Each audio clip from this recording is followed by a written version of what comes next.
DJI Q&A with Rick Smith from Joan Valley. Got that coming up next.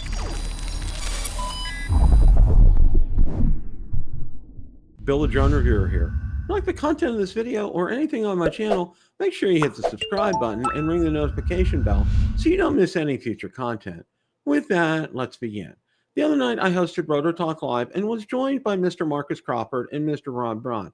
We welcome very special guest Rick Smith from Joan Valley, where we spent the evening asking Rick questions about DJI. So without any further ado, let's roll that clip in its entirety. Very special guest Rick Smith from Joan Valley. Rick, how are you this evening? I'm doing great, Bill. I hope you guys are doing the same. Absolutely. And it's been a minute since we've had you on, and it's great that you're here with us. Marcus, how are you this evening? Pretty darn good. Another foggy, cold day in Idaho today. So no. Yeah, problem. Florida is definitely needs to see a therapist because we're bipolar, because it's going down into the 20s and 30s on Thursday night, and then Saturday it's going up to 80. So there's no rhyme or reason. Okay. 80. Did you hear that, Rick? He said 80. Yeah, we take 80 right about now. It's freezing cold up in the east here. We haven't gotten any snow yet, but it's cold and rainy. Wow. So, Rick, how have you been this year, drone-wise? You doing good? Doing well. Bill, I miss talking to you guys. It's been a while since I've been on the show, and I haven't been down to Florida to fly with you in a while, but I promise I'll be down there soon. We'll get some airtime. But yeah, things are good. Just really busy. A lot of new product coming out, a lot of technology we're playing around with. We're working on a couple of new projects that we're going to release right around the first of the year. So a lot of cool stuff going on. I don't know if you were aware or not. I had a couple of interesting things happen to me this year. The first was, you probably remember that Amazon had advertised the Mavic 3 Pro for $799. Do you remember that? Yep. Okay.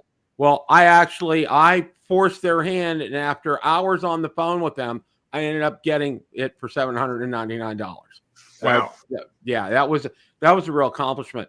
The other thing was not so much a great thing, but the Air 3S that I had video stutter. So I'm like, okay, we'll just pack it up, send it back, send me another one. Okay. And then the second one had it. And I'm like, what's going on here? Okay.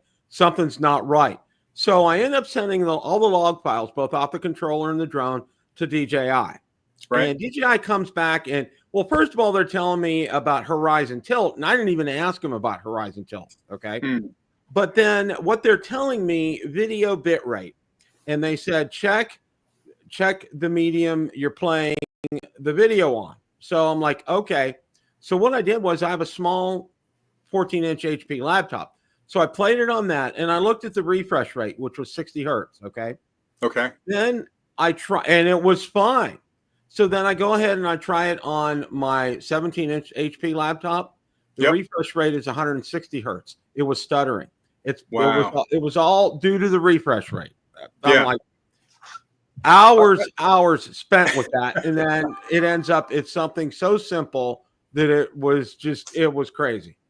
Well, I got a technical question for Rick. Okay. So when he says 60 hertz and 160 hertz, is that how many times it redraws the picture on the monitor? Okay. That's exactly it. Yeah, 120 hertz. It's actually 60 and 120. The 120 is slow-mo, right? That's where you get you get more frames, so you can slow it down a lot smoother. But the one thing I've tripped over, Bill, is the H264 versus H265. And a lot of the newer drones like this one, if you record the higher resolution, they force you an H265. You actually go in there and have to switch it back.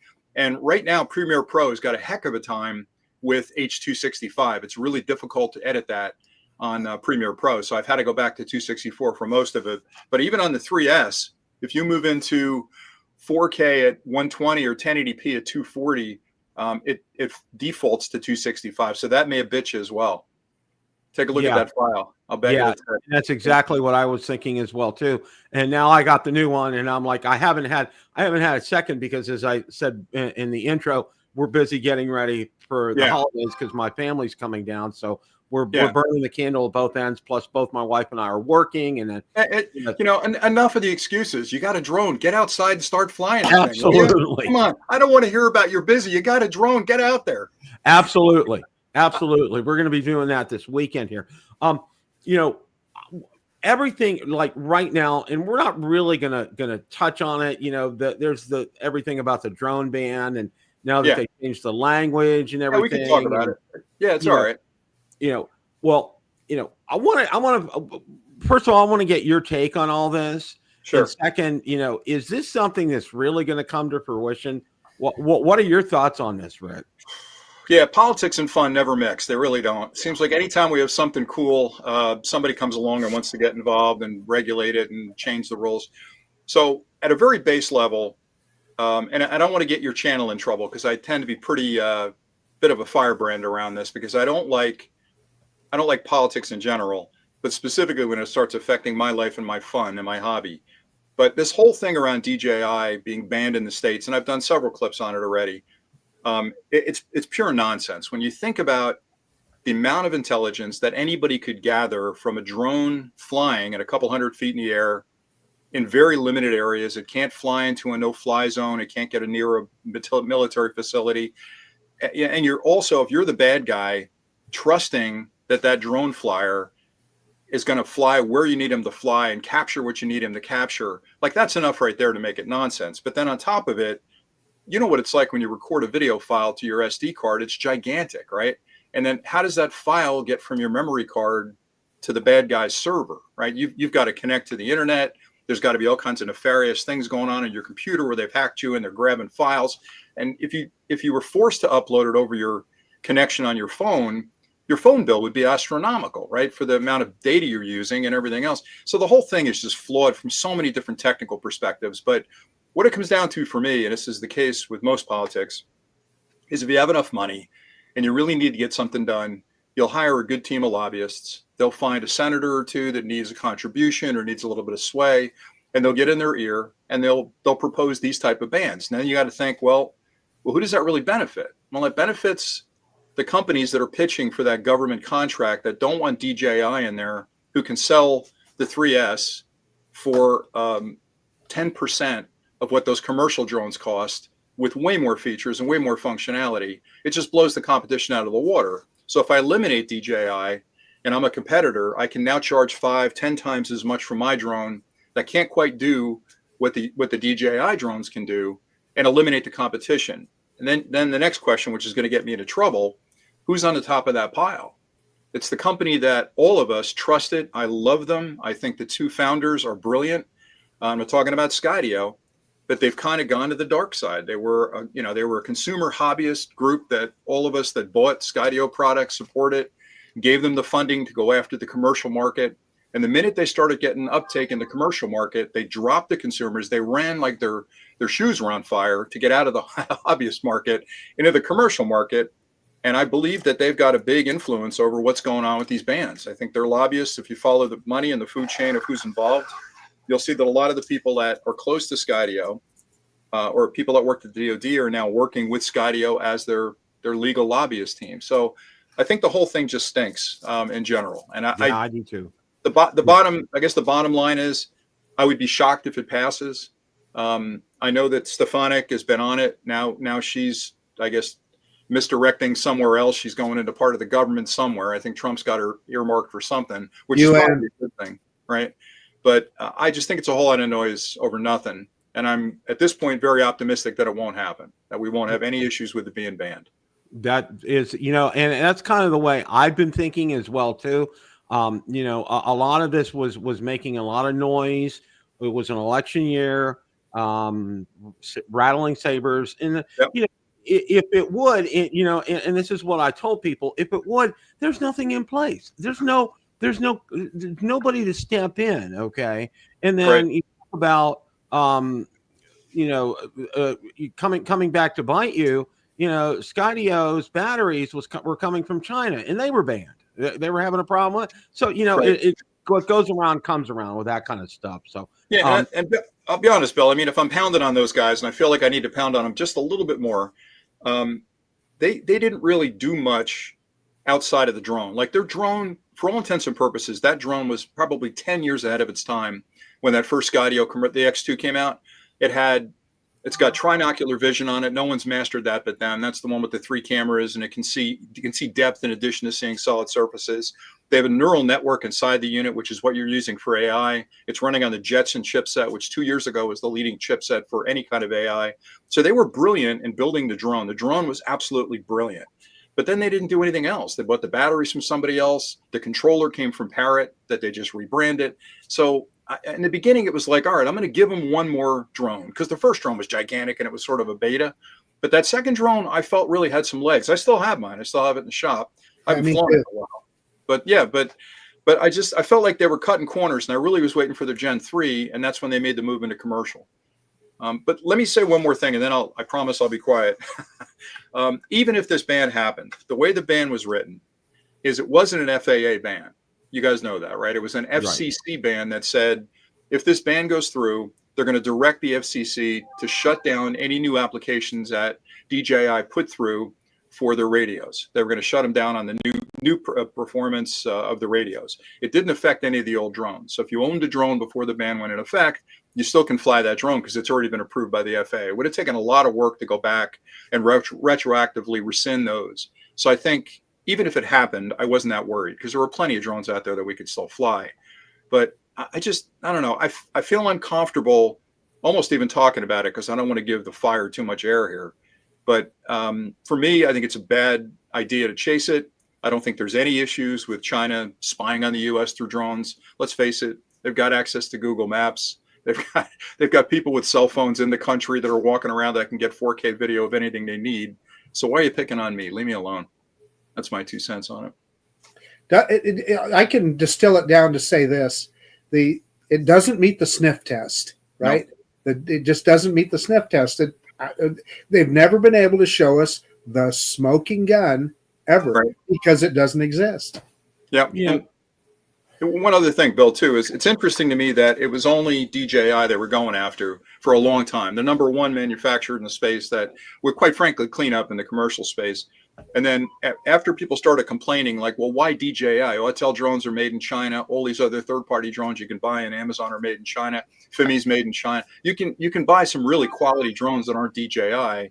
Are those drones not spying for China? Is it just DJI that's spying for China? So then at the last minute, they added Autel, right? So, we forgot. We got to get somebody else in there. But they snuck Autel in, right? So, if you want to get better than that, Autel makes every bit of diagnostic equipment in every mechanic shop in the country. That's right. Now you could do some spying, right? You could track every vehicle you can. Absolutely. Yeah. And the same thing with Parrot. That's where Parrot got their start. They were a Bluetooth company, right? For connecting your phone to your car stereo. Yeah. So I don't know. I just think the whole thing's a bunch of nonsense. Yeah, I do too, Rick. And, and one of the things that I kick back right away to everybody, I go, okay, so then, you know what? All of us that have iPhones up, we gotta throw them away, because it's made in China. So, it's ludicrous. And you really touched upon this so well. And thank you for articulating that very well. I appreciate that. Yeah. It kind of, and I kind of have been of the opinion all along that this is it's not going to fly. And it was just a lot of saber rattling and just, posturing and things like that. So, yeah. Now, and you know what? We're going to talk about drones now. We're done with the here. We're going to talk about drones. Yeah. Before you jump off that, I've seen a couple of comments already. So I'm in New Jersey. And, of all places for us to have trouble with drones, right? It's got to be New Jersey, my home state. Now, I'm in one of the few states in the country where we had a governor a couple of years ago, almost a decade ago, that Chris Christie, which I was not a fan of. But anyway, I'm a fan of him now. He put a bill through that rescinded all the local ban restrictions. So in New Jersey, we had parks ban drones, the Elks ban drones, these guys ban drones. So it was kind of a patchwork of you can't fly here, you can fly there. It was very confusing. So one of his last acts, he put a massive bill through, and part of that bill, with the help of DJI, actually rescinded all the local drone bans. So we're one of the few, what I'll call free fly states, where you can fly anywhere outside of a national park. We don't have one, but you can fly anywhere, which is kind of great. The problem is right now, we've got a ton of drone sightings, supposedly drone sightings all over the state, and everybody's up in arms over it. And I'm trying to bat this down, because when you're a drone guy, the minute something like that comes up, I get 75 phone calls from family members, and we get 100 emails from viewers, and I love the interaction. But when you look into it, a couple of things. Number one, as humans, as a species, we're pattern matchers. Like it goes way back to the days where we were in the cave, right? Where reptilian brains are looking to make sense of things we don't understand, and we're looking for patterns. So when somebody looks up in the sky and they see blinking lights, first of all, it's impossible to tell how high that device is. You don't have three dimensionality up high. You've got to have a reference point to know how far something is away from you. So you got two dimensions up there. It could be 500 feet, could be 5,000 feet, but blinking lights in the sky don't constitute a drone that's eavesdropping on your property. They could care less if it was. And so for me, I think what's happening there is one person sees it. It's like Sasquatch, right? One guy sees it and all of a sudden 50 people go, oh, I heard some crackling in the woods. I bet that was Sasquatch. So you got a lot of this like almost FOMO stuff going on in the state where people are like, I saw something strange on Tuesday night as well, over drinks with their friends. And now we have this brush fire of, we got to look into this, and there's a senator from New Jersey now that's saying, we're not going to stand for the, he's taking a stand because it's filed. We're not going to stand for this. We're going to get into it. And I'm like, just everybody settle down. I mean, I'm working on a clip right now. I'll have it up in a couple of days. And you're going to like this because I put a drone up in my backyard at 200 feet at night. And I took a video of what's below it. Now, the question I'm going to ask the viewers is, am I wearing pants? Because I'm out in the backyard, and I'm not going to say if I am or I'm not.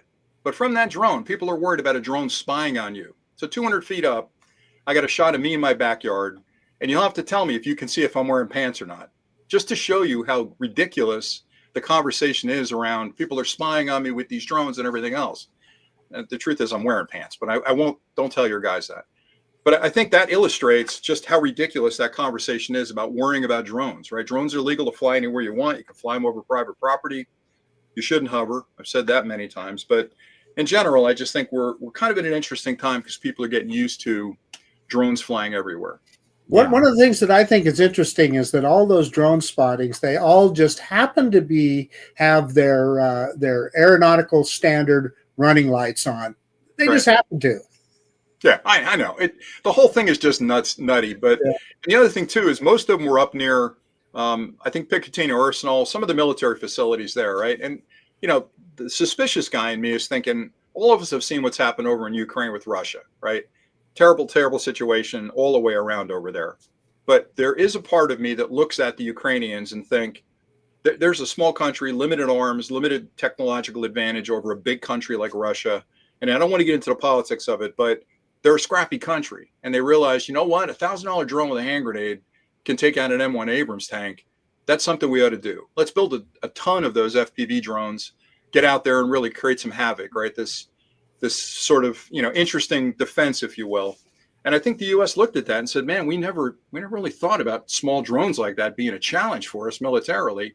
Maybe they're testing something. Maybe they've got a team of FPV builders up there that are putting together these home-built drones, putting them up in the air and flying them around a little bit at night to see, what kind of handling they've got and what kind of testing they're doing. I mean, who knows? I'm speculating totally, but I mean, it could be something like that. And you know what, Rick? If it is the military doing something like that, I don't want to know what they're doing, and I don't need to know what they're doing. None of our business. No. Yes, none of our business. Exactly. They kept me safe. That's all I care about. I'm living large in New Jersey. I'm having a good life. So, yeah, keep it up. Yeah. Right. Rick, I want to assure you it's not me flying all those drones at night. I had my suspicion, man, because you weren't on the call. So I'm like, where is he right now? I hear him running.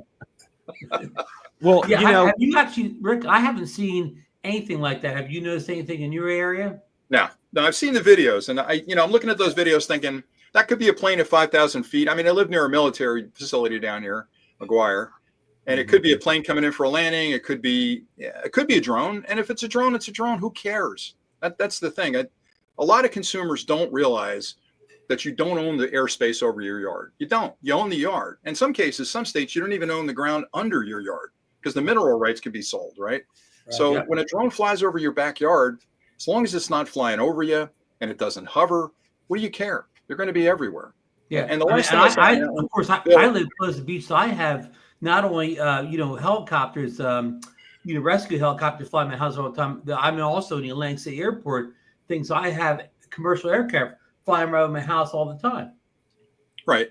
And if you're really worried about it, just get an iPhone, get the app, look for an RFID from the drone. Right when it's flying over, it's got to have a beacon. It's broadcasting. All of them do it nowadays. No one's taking the time to look into that. They all just everybody wants to run for the hills because the sky's falling. I just think it's a whole lot of It's a tempest in a teapot in a lot of ways. And you, all these people are reportedly seeing drones, but nobody ever says what the drones are doing wrong, Right. outside of flying back and forth. Yeah. Yeah, I agree with you. If it's dropping eggs in my backyard, then all right, maybe I'm not going to be a happy camper. But if it's just flying over, let it fly. What do I care? Yeah, I mean, people say, well, it's flying too close to Air Force bases, but that's people saying that. That's not actually the airport saying that. Yeah, I mean, is that a pilot saying that, or is that just somebody cranky? Just the cranky guy that, the election's over, they got nobody to yell at, so they can find something to complain about. Yeah. Well, as you were going through this, Rick, I thought of the old school trick, okay, that a teacher would tell a story to one child and they'd line up 10 in a row, and then they would pass it on from child to child, and it was completely different at the end than it was at the beginning, okay? Right. And this is exactly what this reminds me of, okay? Oh, it was as big. It was as big as a refrigerator. Oh, it was, it had 16 propellers on it. Just outlandish, crazy stuff. I mean, people are going to say that kind of stuff. I mean, Bill, it's to the point here in New Jersey, when you turn on your local news at 11 o'clock, it's the very first story. It is, and everybody wants to know. It's like the story du jour. And the challenge for me are two things. One, first of all, I wish it wasn't New Jersey. I just, because that's just another. I got a senator now that's going to, light up the whole thing. But in addition to that, I really think what it comes down to is, and I hate it this time in our country's history, but with this last election, I mean, you couldn't have a polite conversation with anybody if the term politics came up, because everybody had a football team that they were a fan of. And I like the Giants, you like the Jets, whatever. You'd start fighting at dinner over the politics of it. And now that that's done and settled, whether you were happy about it or not happy about it, it's over. So what are we going to argue about now? Now all of a sudden drones are flying over my house. Well, let's get into that. Let's start fighting about that. Let's look into that. It's like, everybody just settle down. Like, just live your life and have a good time. Rick, it's not even much of a fight, because all these stories about these drones are anti-drones. There's nobody defending them. It's right. Yeah, it's all bad. One thing I will pick on DJI for, and actually Autel as well, and I'm a fan of DJI. I think they make some incredibly good technology, and I think they're always, and I always get accused of being a DJI fanboy. I feel like making a hat up that says DJI fanboy because I like them that much. I'm proud of the fact that I stand behind their tech. But one thing I will pick on them for is I don't think they do a great job of promoting the good that drones are doing. Right. Like, I know they have the website and they talk about all the rescues that have taken places and the lost dogs that were found and the hikers that they put a thermal drone up over the woods and found them. But they need to do a better job of that. They need to get the lobbyists into Congress and start talking about what they're doing to save lives. Because when you're talking about this ban, this federal ban, as much as it's going to affect this hobby drone flyer like me, I think of the first responders, and I think of the people that are in the parks department where a hiker gets lost. And now 16 guys and women have to risk their lives to wander out into the wilderness in the dark and the cold and everything else with wolves and who knows what's out there. Instead, they just throw a drone up. They can have 5 people flying drones and do the same thing in half the time. You're taking that away from them. So what does that mean? You're putting lives at risk. You really are. It's that serious. So there's more to it than just, being upset. He used to work for DJI. Unfortunately, he's having some real serious health challenges now, Romeo Dersher. Yep. And he did a lot of that when he was with DJI. Of course, he won. I think he was employed by NASA, but now he's really fighting for his life. He's over in Europe, and people need to remember him in thoughts and prayers. Yeah. But he was a really strong advocate. Exactly what you're talking about, Rick, is that, the good that DJI drones are doing across, not only just in the United States, but around the world. And and you're right. They really need to, they need to have a dedicated team to get that message out there. I am so avid about that. Yeah, I agree with Rick a little bit here. I think they're, what they're doing to advocate drones for good is nice, but it only reaches people like us. Whatever, right. We're already in the choir, whatever. It's not getting out to people beyond the drone base. The good that the DJI drones are doing. One more facet of that is, how about this? Also, get across to everybody just the sheer joy of flying a drone. Like Rick, you put it across very well, and hopefully I do too. I'm just grinning like a monkey every time I'm flying that drone around, and that's a part of it. I think a lot of people miss. It's just brings a lot of joy to a lot of people. You nailed it. That's exactly where I was going to go next. Is that, my short 60 plus years on the planet, there have been very few things, you know, outside of family and kids and all the stuff you'd expect that have brought me the joy that flying a drone does. And it's still, after all these years of flying a drone, I'm sure you guys feel the same. When I get free on a Saturday morning and I'm out with a drone and a ton of charged batteries and I've got a beautiful lake in front of me or I'm down in the Pine Barrens, the minute I put that drone aloft, I still have the butterflies in my stomach when I put it up. I still am excited about what I might discover out there. But there's an unbridled sense of joy when I'm flying that drone that I can't find anywhere else. And I know other people find it playing golf. They find it on their boat. And God bless them. That's great, right? But for me, putting that drone up, it's the combination of the advanced technology, the experience of flying like Superman over a landscape, capturing some incredibly good footage, all of that. I'm smiling even thinking about it. Now I got to get back out there and start flying drones at night over New Jersey just to get going again. There you go. Yeah. Well, you know, this year we've seen, you know, the Air 3S. It's like, how could you? I've been saying, how could you get better than the Air 3? Then there's the Air 3S. Okay, and then right on top of the heels of that, the DJI Neo comes out. Right. And we're hearing about the DJI Flip. What are your thoughts about the Flip, Rick? Well, you got to sneak one of those in, don't you? Well, let's talk about the Neo first. All right. Okay, sure. All right. So the Neo, I'll tell you, when this came out, all right, for starters, I work with a lot of companies, right? So this is the Hover product. You guys remember this one, right? That was the first gen Hover, right? Mm-hmm. Then they came out with the Hover, the new one, the X1 Pro Max, which awesome drone. Awesome drone. I can't say enough about this drone. Right on the heels of that, DJI released the Neo. And I thought, okay, 4K 30, 8K, 4K 120, like there's no comparison. Folds up, fits in your pocket. This one's rigid. So when I first got it, I was trying to find something good to say about it until I flew it. And then I thought, okay, as a selfie drone, pretty awesome. Oh, I can fly from my phone. Update comes out. I can use virtual joysticks. Pretty awesome. Then they came out with the controller. Okay, now I can fly like a regular drone. Well, how stable it is in the air? It's incredibly stable in the air. It can handle strong winds. It takes really good video. I can fly at FPV. Like this to me represents the future of what DJI is going to do with a lot of drones. So now when you talk about the Flip, and again, I got some NDAs. I can't talk too much about anything. I don't know anything about the Flip. I'm being totally honest. I know nothing outside of what maybe I've whispered and heard in the background. It's going to be another drone. It's going to be another small drone from what I can tell. It's going to fold up in a different way than the Mavics fold up.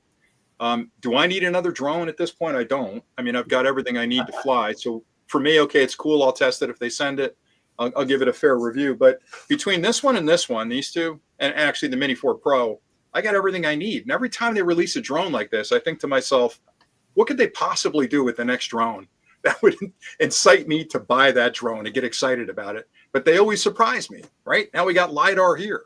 We've got better technology here for, you know, return to home kind of things. And I'm testing a lot of that stuff. So they're always up in their game. But I think, Bill, I think most of the revelations in drones happened, the major revelations in drones happened probably 5 years ago when that first Mavic, the foldable Mavic came out, the Mavic Pro. When they first went from a Phantom airframe, that fixed airframe, to a foldable airframe, that was an epiphany. That really was an amazing move for DJI. And everybody followed suit. Everybody's following them into the breach, right? Yep. And they're just iterations of that are better cameras, longer flight times, you know, all the things you care about. But for me, I think that'll be the last one I own. Now, okay, is there a Mavic 4 coming? Probably. Is there an Air 4 coming? Probably. Is there a Flip coming? Probably. I'll leave it there. Well, what I was going to say about the Flip, Rick, was, you know, I know you talked about the Neo and the Hover, and you know, kind of comparing the two. From what I've seen, and this is just from the links that I've seen about the Flip, I would think that would be more in line and comparable with the Hover series than the Neo is, because I think the Neo for me, it is a entry level drone like no other entry level drone. It's right. It will get people on board with DJI, which I think is really the true intent and purpose behind that drone. I think the Flip is taking it up a notch. Is it as good as a Mini 4 Pro? No. Is it better than the Neo? Yes. So I think it's hitting that middle ground right there, if you will. Yeah. And I think it's going to be more in competition like with the Hover series of drones that just came out. What are your thoughts about that? Yeah, I think you're right on the money. So I think what happened was this was out for a while. And I mean, you remember, you were, way back when we went to CES 5-6 years ago, these guys had this as a beta. It wasn't looking like this. It was smaller and everything else. And we looked at it and said, okay, it's a folding drone. It's gigantic. That's not really going to take off. When they came out with this, I think they surprised everybody, because this original hover was a really cool product. I've used this a lot. I'm at a lot of family gatherings. People love using it. The kids like using it, but it folds up, right? And I think this one, and DJI saw that and said, we don't need it to fold. And then this one came out. I think they caught DJI by surprise with this one. I don't think they expected 4K at 120 frames. So DJI already had this in the pipeline and released it. And I think what you got here is DJI doesn't like to not monopolize a market segment. So this doesn't fold. They need one that folds. And that fits right between these two. So my guess, and again, I'm guessing, is if we do see a flip sometime in January, probably, I'm guessing, it's going to fold, obviously, and it's probably going to be a 4K 60. So I think they're going to up the game as far as the camera goes. And I'm sure you'll get all the same features you get with the Neo, where you can fly with the FPV goggles like the N3s, these guys. You can fly it probably with the RC-N3 and the RC-2. So it's going to be similar to what you can do with the Neo. I don't know why you'd need it other than the folding features. So and those propellers look weird to me. I don't know. Yeah, that was the point that I was going to make, is if it truly folds 4 ways like we've seen in some of those animations, wow, that is small enough that you literally could put it in the pocket of your jacket, and you're out on a bicycle ride or something like that. That would be the advantage of it to me, is to be able to just throw it in the air. And that was my big disappointment with this one, is initially when it came in, I thought, man, why didn't they make this thing fold up a little smaller? But I'll be honest with you, I've gotten so used to it, taking it with me, and this thing is durable as can be. I can't tell you how many times I've run this into a tree and the wall, and just testing and running it at full speed into something. The thing's durable as can be. It is. Well, of course, here, what kind of, as far as the price point, Rick, what kind of penalty will we pay? I think the biggest feature for a lot of people about the Neo is the $199 starting price point, where the Flip, with all the features we just mentioned, they won't be able to touch that price point, will they? I think this may have been, I hate to say it, but this may have been an entry into a smaller drone like this. I think this technology inside here, again, I still can't get by the fact that both of these drones, I mean, you've got everything you need in this piece right here. Like it's a Milky Way bar, right, that they fit all the technology into outside of the battery. But I think this may have been a test unit. In a lot of ways, this is like their first foray into that like sub 150 gram drone. I imagine the Flip will be similar, but price wise, I'm betting the Flip's going to be, and there's even a Flip. I have to keep saying that, is going to be probably in the middle, right? If it's $199 and you got the Mini 4 Pro at, what's that, like $699 now? I don't even know what they're charging for it. I bet it's going to be $3 and change, $3 and change for the Flip. So it'll be an upgrade from what we've got here with the Neo. That's what I'm thinking. Now, Rick, one of the other questions I want to follow up with this, because I get a ton of questions all the time. Yeah, that's good. One of them is, Mini 5 Pro. Are we going to see a Mini 5 Pro? And, and I'm like, well, it's like this year, and I'll backtrack here a little bit. When I started out, probably about maybe 3 or 4 years ago, I decided to get a spreadsheet out and track like release dates of all the drones when they came out, just, and whether it's foldable, whatever. Okay. And you know what I came up with, because my quality assurance testing training tells me to look for patterns and things. Okay. I find no pattern with DJI whatsoever. Okay. They do something one way, they'll completely do a 180 and do it completely different another way. There's no rhyme or reason. That's the only thing that's been consistent with DJI throughout all of this. Okay. But with that being said, all right, everybody's like, the Mini 4 Pro is a fantastic drone, which it is. All right. And everybody's thinking, well, it's November and they've kind of been releasing the mini series in November. I know a couple of Novembers are when they released, and, they're due for one right now, and November's passed up and gone. So everybody said, we're overdue for a Mini 5 Pro. And I'm like, hold the phone here. The Neo just came out, then a Flip's going to come out, and then we'll probably see early next year a Mavic 4 come out. So, that begs the question, are we going to see another mini drone from DJI, or is we going to be going with the Neo and the Flip? Yeah, again, I'm speculating entirely here, but I would almost guarantee you're going to see another mini, and it's probably going to be the Mini 5, probably springtime, right in time for summer. Again, I don't know what they could add outside of LiDAR. I think the 360 they've got today in their drones, which is optically based, will end up being a LiDAR based, because that gives you so much better protection than the opticals. The opticals are really good, but they're not perfect. That LiDAR on top of the optical, the stereoscopic, gives you a much better picture of what you're running into to avoid it. And, you know, and I've said this before, I've done clips on it. I still can't get past how good the APAS technology is in these drones. The ability of that drone to not only sense solid objects, but to be smart enough to know how big it is and sense holes that it can fit through and preemptively navigate to those holes is another level of crash avoidance that no one else has mastered yet. And the Air 3S takes it to a whole nother level, Rick. Right. Yeah, that LiDAR helps. It helps a lot. And I know it seemed like a small issue, but that LiDAR is impressive tech, and it's hard to, you know, to build that into a drone. So I got a question, Rick, and this is probably kind of a little bit of a sidebar, but it is a technical question. So LiDAR, I always get confused. So on the bottom of the drone, we have a time of flight sensor, right? And that's pointing light down and bouncing it back up, and that's how it tells how high off the ground or it is. These so two guys are infrared. Yeah, what's the difference between that and LiDAR? Yeah, so well, first off, that's the one that gets you in trouble when you're flying over water, right there. Right. So people with the Neo are crashing in the water. It's because the Neo is not as sophisticated. This guy has optical as well as the LiDAR for the down facing. So the cameras are actually looking at the ground, just like a crash avoidance going forward. It's going to avoid the tree. It knows where it is. But when you get under about 20 feet, the IR kicks in. So these two time of flight sensors in the bottom kick in, and they're responsible for keeping it stable when it's closer to the ground.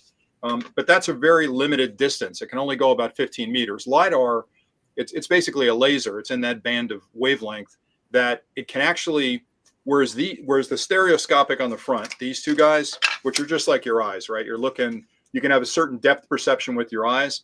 The LiDAR can actually determine textures, and it can see in darkness, which is something they can't do. They need a certain reflectivity off those objects to see. So if you're flying at dusk, it's a good test, but don't do it on your Air 3S.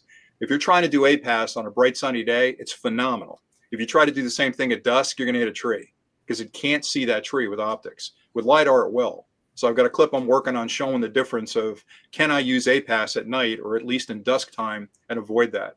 So LiDAR is much more accurate. And I don't think they're going to eliminate the opticals, but I think they'll probably put LiDAR starting on the sides, maybe on the next generation, as well as the front. And all that takes battery power. That's one gripe that most people had about the 3S. They're like, well, hold on a second, it's a new drone, but it doesn't fly as long. Well, because you're sucking a lot of electrons to run the LiDAR, right? It's all extra stuff.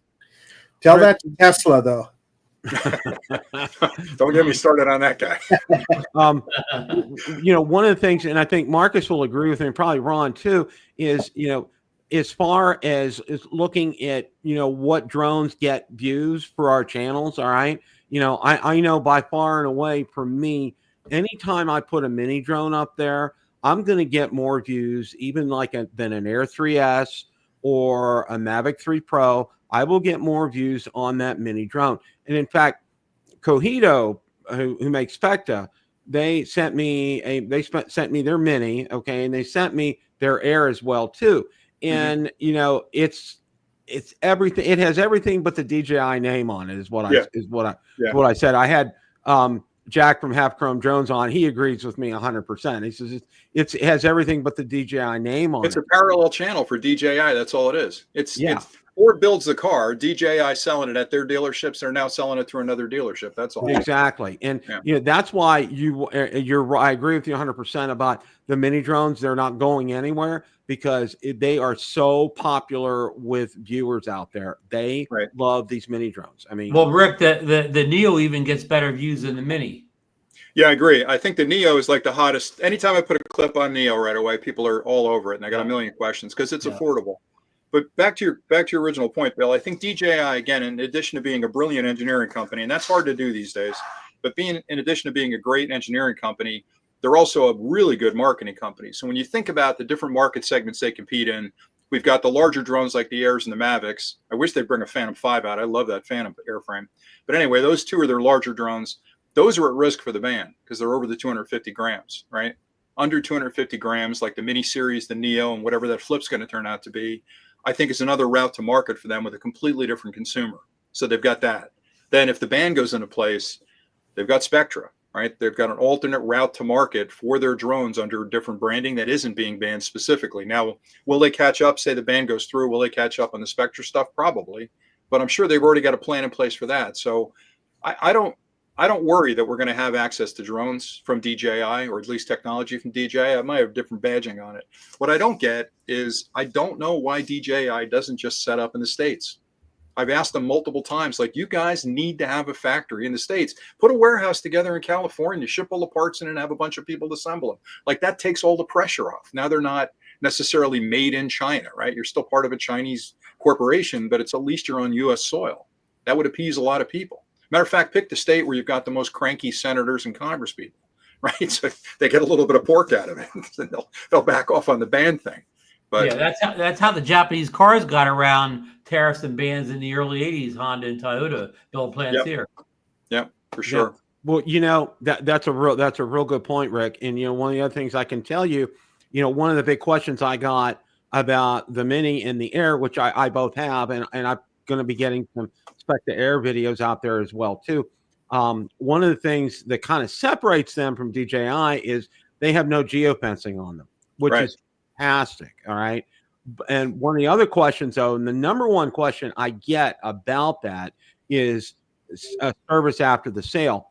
And they are getting much better at it. I seem to be a conduit for them because I have a group out on Facebook, both the Mini and the Air, and I get a lot of questions. And I have a contact with Cojito, and he gets back to me right away. One of the big problems they have, which was really interesting, the only place you can buy them are out on Amazon. Right. And they have finally had spare batteries out there. But it happened that they switched, evidently, the one of the numbers, ASIN numbers on there. Mm-hmm. If you order a battery for an Air, you got a battery for a Mini. If you order a battery for a Mini, you got a battery for an Air. And they finally got this rectified. And now they've told me December 25th, batteries will be available on Amazon's website, and they'll be plentiful. And they also told me, too, as far as service is concerned, now they don't have any service plans like, Care Refresh like DJI has. But, what I tell people in that instance, you can go one of two routes. One, you can get Asurion when you buy the drone, because anytime you buy anything on Amazon, Asurion is an option and it's always available. The other thing is to go ahead and do like I do. I insure all my drones through State Farm. You can do that with a personal articles policy everywhere, I think, except the state of California. You're allowed to do that. And that's what I do with every drone. I call up my rep with State Farm. We get it added to the policy. Boom. And I pay pennies for this, but it's fantastic coverage with that. So, with all that being said, I think they're starting to get caught up to things. They're starting to get with things. And a lot more people I'm getting a lot of people are saying, we're buying the Mini. We really like it. It's been a great drone. Thank you for pointing me in that direction. So, I think for me, that Mini 4 Pro, that chassis, whether it's the Spectre or the other one, is the best drone I fly. The easiest drone to fly. It's with me everywhere. Takes great video. And I love the Air 3S series. I even like the Mavics. I have a couple of Mavics that I fly, but that Mini is, for so many reasons, like really the perfect drone. It really is amazing what that drone can do. Rick, just your opinion. So Bill touched on it just a second ago, and a lot of the reason that people like Spectre is because they don't have the geo zones. Yeah. Why does DJI continue with that? Did you see me grimace there? I was grimacing when he said that, because I take a lot of heat for this, but I think the NFZ zones, the geofencing is a good thing. And I've stood by that from the very beginning, because I feel like all of us and all your viewers here, and I'm being as honest as I can, are into the hobby. They understand the rules. For the most part, they fly by the rules. But the public at this point at $199 don't even realize there are rules. And they'll buy a drone at Apple. They'll buy a drone at Amazon. They'll charge it up, go outside and fly it like crazy. And all it takes is one knucklehead out there to get noticed by doing something really dumb, like flying over a football stadium to get that one shot that puts everybody else at risk. So I think NFZs, first of all, you're not supposed to fly in those zones. And yeah, I know it's a pain in the butt to get unlocked if you're close to an airport and you want to try and do some real estate photography. But I think what it does is it basically prevents the people that aren't paying attention to the rules from violating the rules. So I think it's a good thing. And I know I take heat for that on the channel because they're like, I will never buy a DJI drone because of the geofencing. Well, what are you trying to do? Like, what is the geofencing preventing you from doing? Are you going to do 60 miles an hour through a school zone? Like, what do you need to do with the drone that it prevents you from doing? Right. So Yeah, I mean, Rick, I'll give you a little bit. Like you said, real estate photography. That's what I do that sometimes, and I'll look at the geozone map, and I have to do my job is just near the geozone, and I get there, and of course the drone won't unlock the geozone, even though I've got approval from the FFA. And then like when you're on site in the field, it's really hard to get enough internet and do everything on your phone to get unlocked. So DJI just needs an easier unlock procedure in the field on your telephone, not at home with great high-speed internet and your big computer. They need to make it better on the mobile app.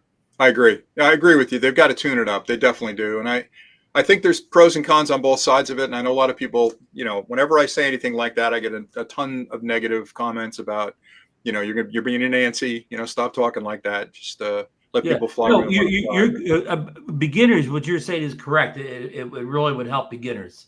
Yeah, and I'm going to go a step further. I almost feel like if you've got a 107, you should be able to unlock those geozones permanently. Because if you went through the trouble of getting that certification and becoming a pilot, then you should absolutely be able to do that. You're responsible at that point. But everybody that flies for a hobby hates when I say stuff like that.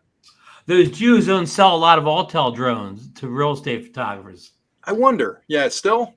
Yeah, I wonder. Yeah. I mean, it's easier just to buy a cheap Autel drone than deal with geozones all the time. Yeah, that could be. That's a good point. I hadn't thought about that. So, Rick, I got to ask you this question. This is one I think this is something I ask every time we have you on the show. All right. Right now, as far as consumer drones are concerned, what's your favorite consumer drone and why? A Mini 4 Pro, hands down. Mini 4 Pro. Even over the Air 3S. I mean, this takes phenomenal photos. I'm doing commercial work. This is the one I'm taking. But when I'm flying, Bill, that drone is small. It flies a long time. It takes fantastic video. It handles wind well. It's got tons of automated features. The APAS is outstanding on it. I mean, everything about it is just it's really quiet. It's quiet, Rick. Yeah. It's quiet too. Yeah, that's the other thing is when I'm flying the 3, everybody hears it and they're looking up like, whoa, there comes the drone. What's going on with the drone? Whereas the Mini 4 Pro, it's whisper quiet up in the air. So I don't know what more I could want outside of and easy to travel with, right? When I went to Hawaii, the Mini 4 Pro, of course. Right. Everything's smaller. Batteries are smaller, everything. Yeah. Yeah, that's a winner. Although, Bill, I'll tell you, I don't know, man. This guy's going with me a lot nowadays too. So I would say so. The latest talk has been about a Mavic 4. All right, and I told one of the things that I've told people with this is we're starting to get some more information about it, and it's probably going to be an early next year kind of a thing as far as the release is concerned. Yep. But as I told people with the Mavic 3, okay, be prepared for sticker shock when it came out, and they did, and and they still, we got, I know Ron and Marcus and I got, this is crazy, this price is insane, and and then all three of us, almost like a choir preach back, you're paying for technology, you're paying for all these features on the Mavic 3, okay, whatever flavor you got, all right. And it's going to be the same way here. And I'm telling people this, with a Mavic 4 or a Mavic 4 Pro coming out and some of these reported specs that are coming with it, be prepared because there's going to be sticker shock here, okay? It's probably going to hit another level for a consumer drone. And people are going like, it costs what? I'm going to stick with, my Air 3 or the Mavic 3 or something. And they all buy it. But they all will end up buying it anyway. All right. So let me. Bill, I know I don't want to get you off topic, but we were talking about Jasper Ellen's leaks last night, and the leak price seemed to be about the same as the Mavic 3. Wow, which I'm really surprised because for the reported feature set for this, I expect it to hit another level in terms of a price. Well, what are your thoughts about all this, Rick? I was going to say, let me make a statement, then I'll ask you a question. So okay. I think the next release of the Mavic is going to be the dividing line between professional flyers and hobbyists. I think they're catering to the professional flyers in the Mavic line, and the Air is as big as it's going to get for the hobbyist. And I think there's going to be a price differential to reflect that. That's my opinion. I don't know anything about it, but that's what I think they're trying to do.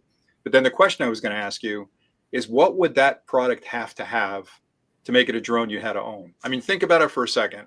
Even 8K video, you know how hard that is to edit, and you can't really see it on YouTube or anywhere. You can't display it on a TV for the most part. So yeah, there's better resolution, but it's a pain to edit. It's a gigantic file.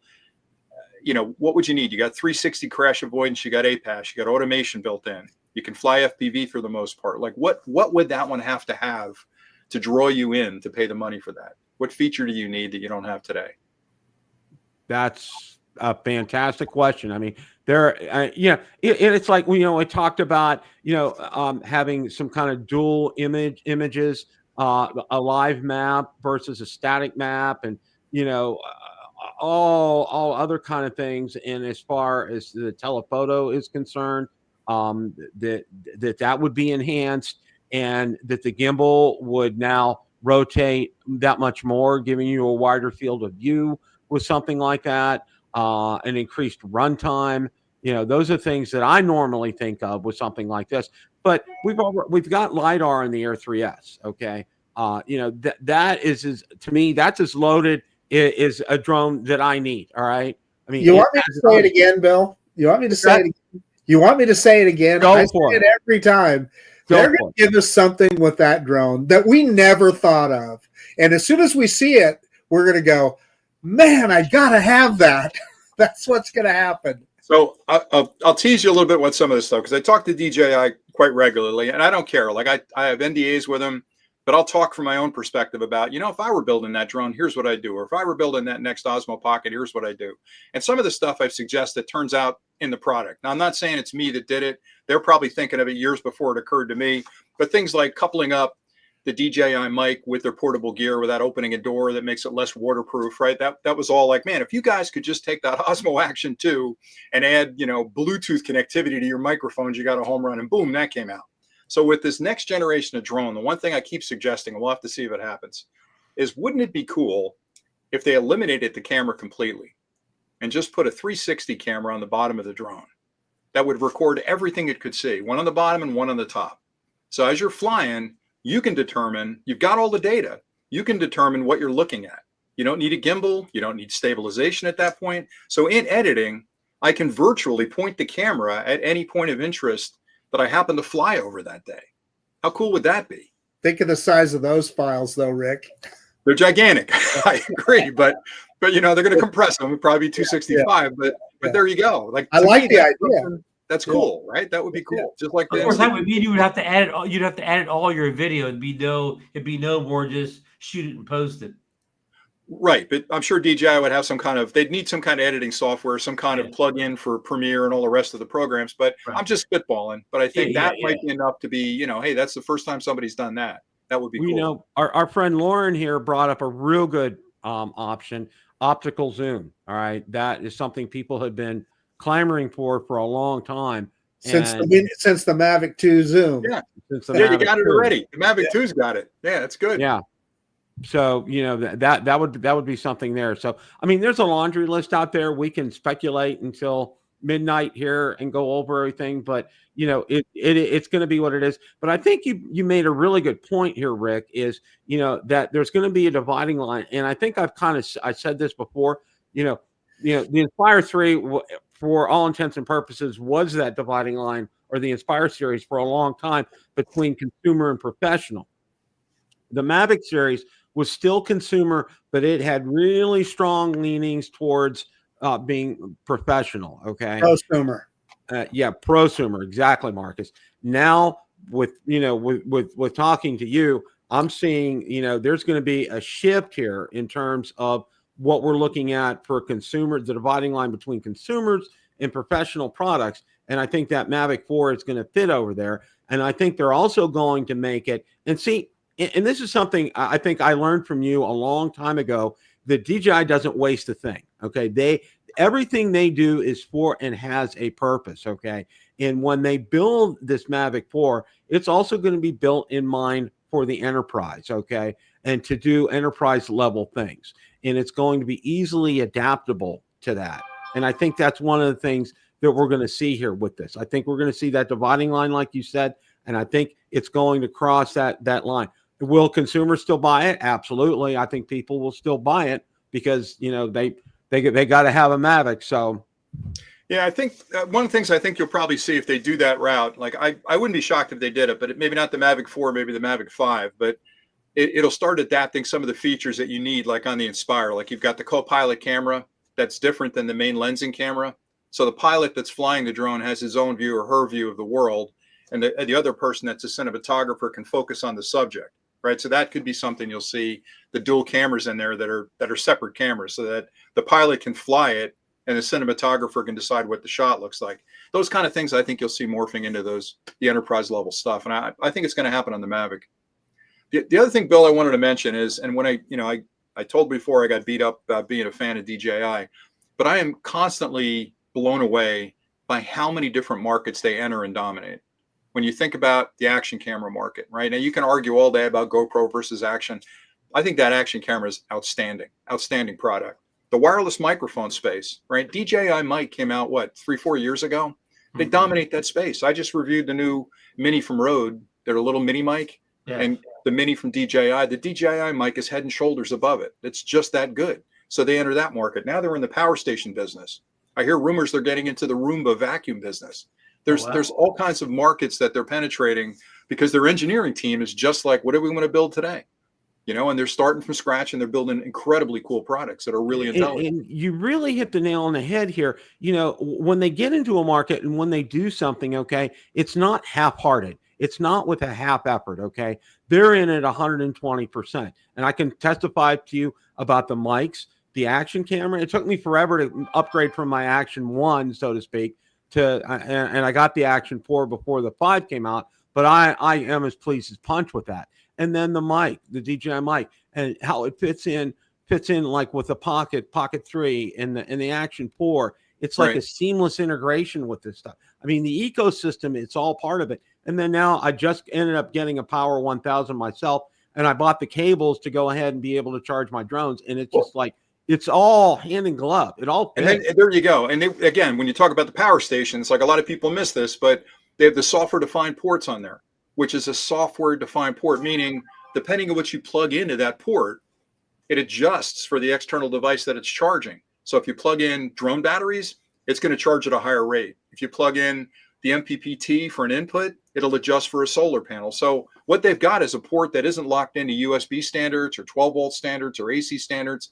It's completely malleable based on the interaction with what you plug into it. It can adjust the battery delivery to that port, which I think they're the only guys on the planet. Now, Jackery's been out with power stations for a while, EcoFlow. None of those guys have that. None of them thought of that. DJI said, we're going to build a power station and we're putting a software-defined port in there. We already built software-defined radios. We're going to build a software-defined charging port. Yeah, as an engineer, I'm like, how did everybody miss that? Power stations have been out for a decade. How did they miss that? So I got a lot of respect. Is that what they call a PD port, power detecting port? No, that's the mini USB. So the USB-C is the PD. That's power delivery, and that has adjustment. Power delivery. Yeah, power delivery. It adjusts, but it's still within that sort of USB standard. What that software-defined port, that orange port in the front that you bought all the adapters for, can actually go well above those standards. It can jump up to 60, 70, 100 volts DC. So it's really a DC to DC charging port. It's pretty cool. One of the other questions that I had for you before we close up shop here is, you know, and we've talked about this before, is I think one of the challenges that faces DJI when they're coming out with a new drone is the battery. And, you know, and I know from having you on before, you know, you can only do so much in a confined space as far as that's concerned. And so in order to get more, you know, milliamp hours out of that battery, that battery has to be bigger. What are you seeing or hearing in terms of like battery technology? You know, is there something that's coming down the pipe that's going to revolutionize this? Or your timing is perfect. So I work with a lot of companies doing sort of background reviews of products they're about to release, you know, and I'll review it, I'll test it, and then I'll send them a report saying, hey, this is cool, this isn't cool. There's a company called Yoshino who makes power stations, and they are the first company to release a power station with a solid state battery. That solid state battery has been a dream of manufacturers forever. Tesla's working on one, but Yoshino's got a solid state battery in their power station which what it does is it dramatically increases what's called the energy density, which is how many electrons can I pack into a certain weight? Because that's really what limits how big a battery's got to be. Because the more energy density it's got, the smaller it can be with the same amount of power. And that's going to transition into drones. I don't think we'll see it in the next generation, but I wouldn't be surprised 2 years hence or a year and a half hence if we start moving to the solid state batteries and drones, which could conceivably double, triple, or quadruple the energy density of the same battery, which you can imagine what that does for flight times, right? Double, triple, or quadruple. So I think we'll be well over an hour, maybe even over 2 hours in the next couple of years. Wow. If they go to solid state batteries. And they're a lot safer too. They don't have the lipo fire danger and all the rest of it. Oh, but yeah. looking at that company, Yoshino, I'm going to do a series of clips on the channel on that power station. Well, you know, I started because I don't know if you know, I have a ham radio channel as well too. Yep. And we do, you know, one of the big batteries for ham radio enthusiasts are LiFePO batteries. Okay. Yep. And I'm amazed at the technology behind that. And I was sent a battery to review and it just blew me away what it can do. Just a simple battery. And how they do it, and how this company Cycle NBAT is the name of the battery, and they just do a fantastic job with that. But one of the things that I found with these ham radio batteries is you have to have a charger that's pretty much specific for that for the voltage and for the amperage for those batteries. Otherwise, you're going to cause damage to those batteries. So you got to be real careful with what chargers you pair up with what batteries is for those kind of batteries. Yeah, I agree. So a couple of things I wanted to mention. I know we're getting short on time. I think you only go an hour, so I don't want to. I've been talking way too much tonight. First off, we're starting the Drone Valley 12 Days of Christmas next week. So if anybody in your channel watches that, we got a ton of cool stuff this year to give away. A lot of DJI stuff, a lot of stuff that flies, a lot of stuff that can record audio.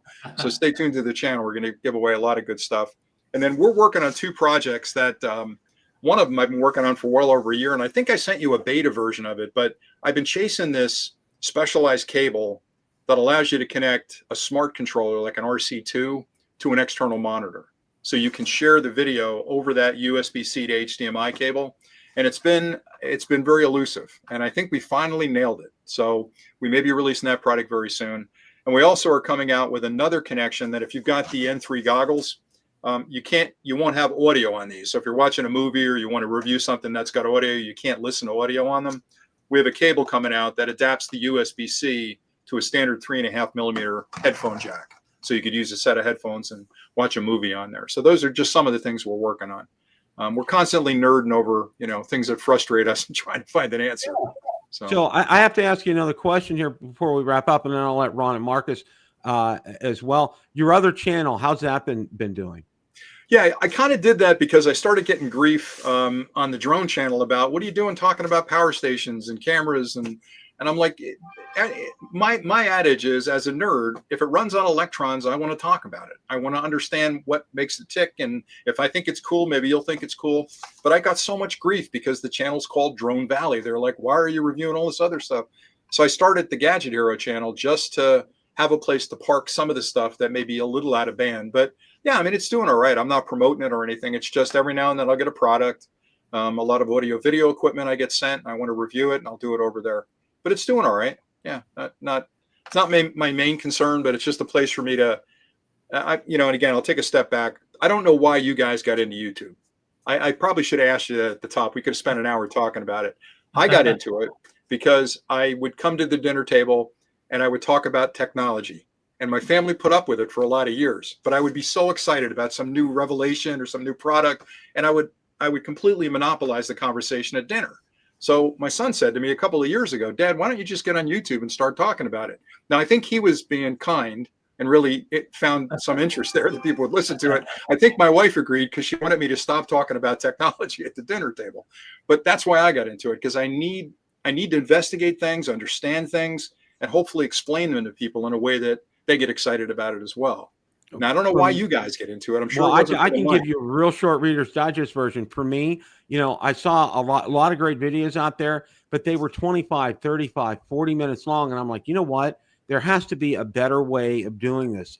And, I really kind of honed it down to no more than 10 minutes because, one of the things you do, if you know anything about YouTube in the space is you want to capture people's attention right away. Because if you lose them, they're not going to follow you for the 25, 30, 40 minutes in a video.